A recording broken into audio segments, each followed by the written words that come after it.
Hi, everyone. Welcome back to the Dish on Aging. Today is March 7th, 2021. Today is episode 11, where we will be talking about, as we're waiting for our full vaccination for the COVID, what should we what should we start trying to plan to get us out of the house each day or at least once a week? Today's discussion is part of my March 2021 theme. The series will be addressing the idea of how to kind of take our lives back after being a year for many of us inside our homes with little social interaction, little activity out of the house. So today we will be focusing on how to start planning to get out of the house. So first, wow, what a difference. What a difference a week makes. I got my first vaccination this week. On Monday, I received the email from the county and was able to schedule for this or last week to get my vaccination. One of the things that I did not anticipate was how much relief I would experience with receiving that call. I had not realized how much, I don't know, I'd been turning lemons into lemonade, so I hadn't been realizing how I was really anxious about going out at times, and I was really being affected, certainly after a year, of not being able to get out as much as I usually do get out of the house. So that is part of the reason, part of what motivated me this week. I had a lot of fun coming up with strategies for seniors. Today, because the county and the region we got through a milestone last week where the log jam of getting through the county lists was freed up. Most of the seniors I talked to have either gotten one vaccination, gotten two, or scheduled for this coming up week to get vaccinated. The county is moving through that list pretty quickly.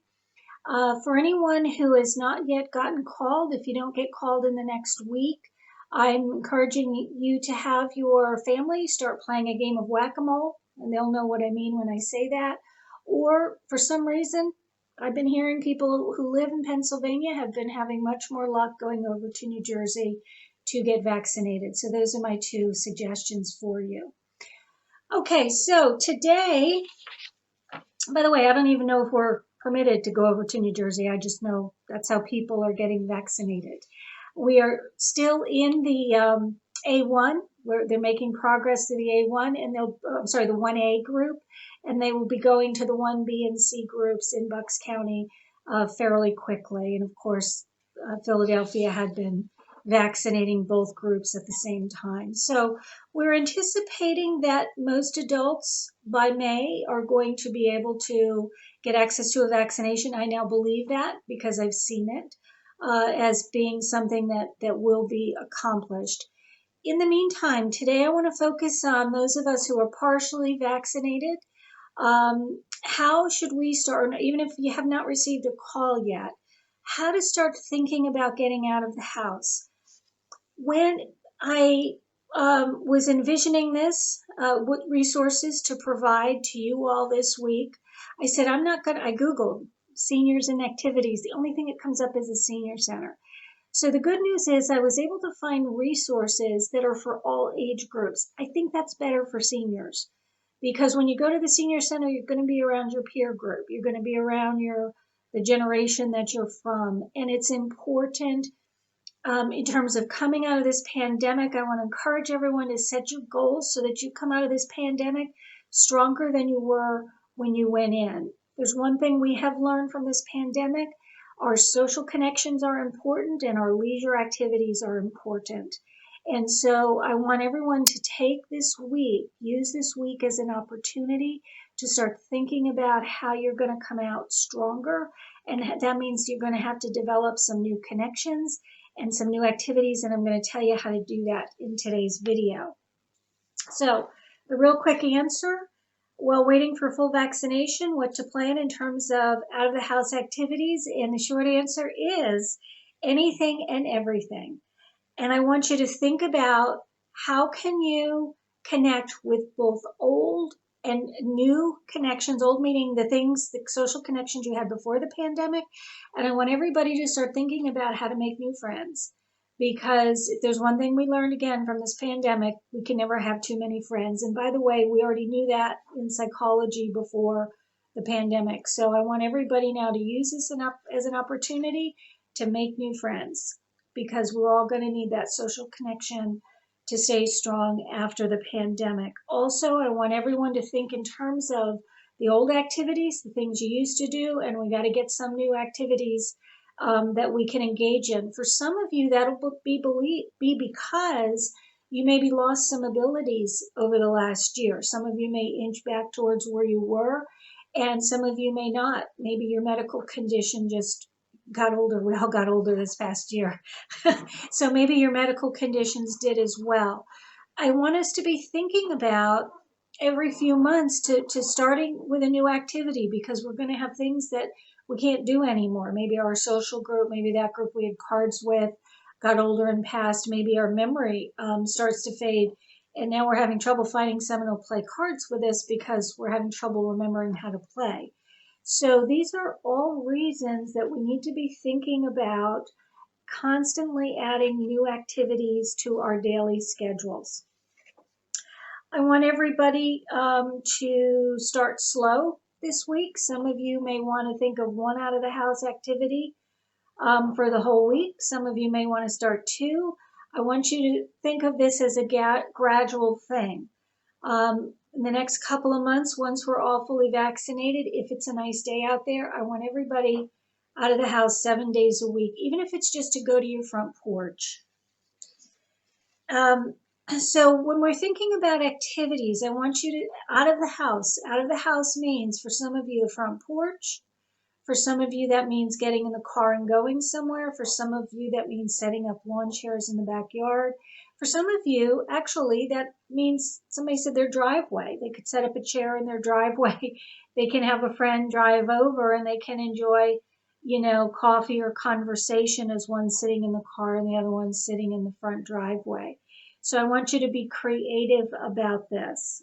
And again, we're going to have some sunny weather in the 60s this week locally.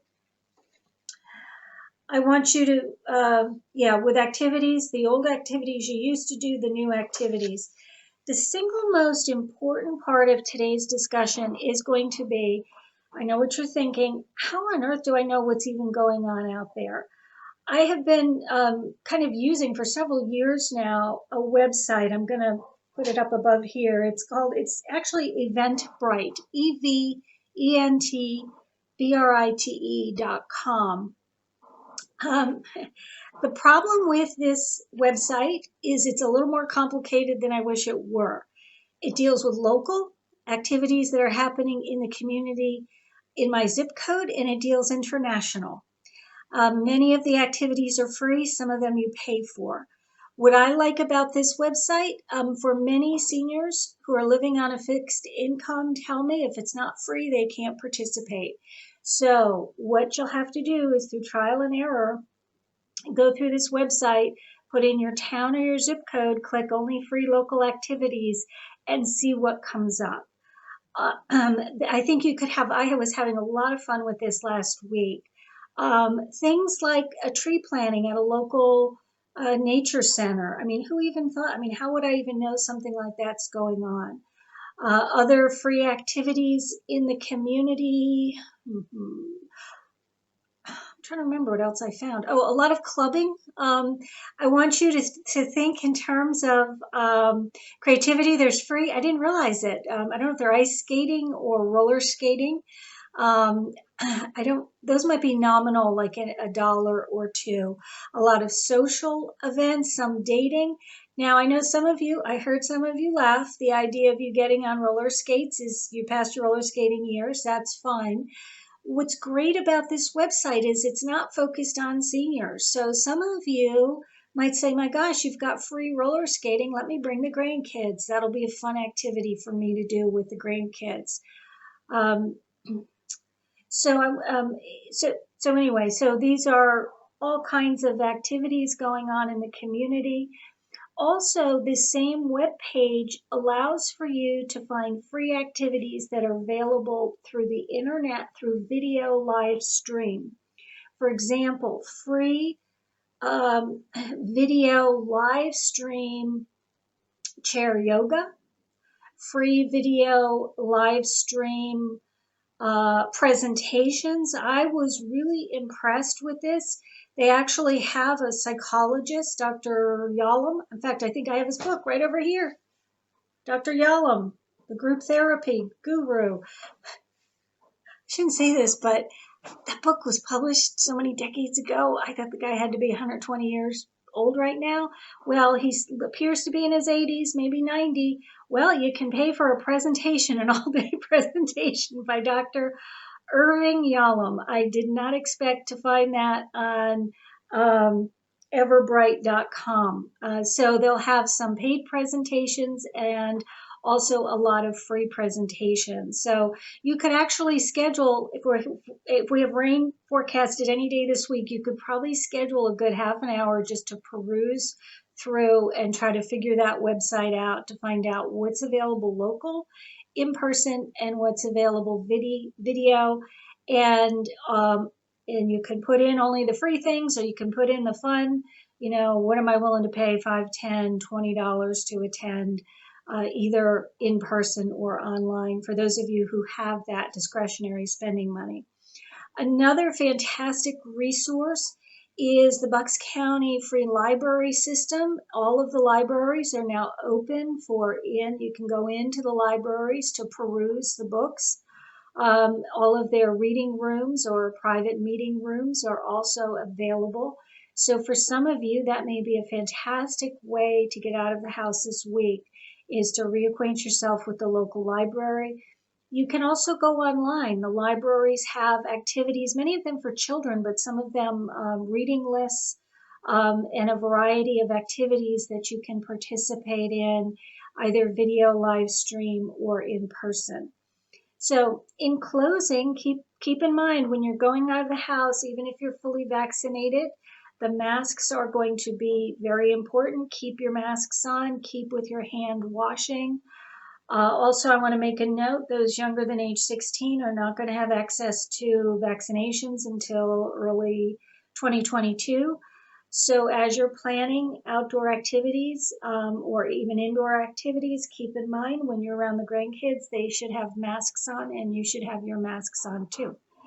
Okay, so I am just so excited about this springtime. I know we're in early March, so we're not even to spring yet. We're still in winter, but we all have so much to be optimistic about. We got through this past year, and we have every reason to come out of this just better and stronger and more socially connected than we ever were before.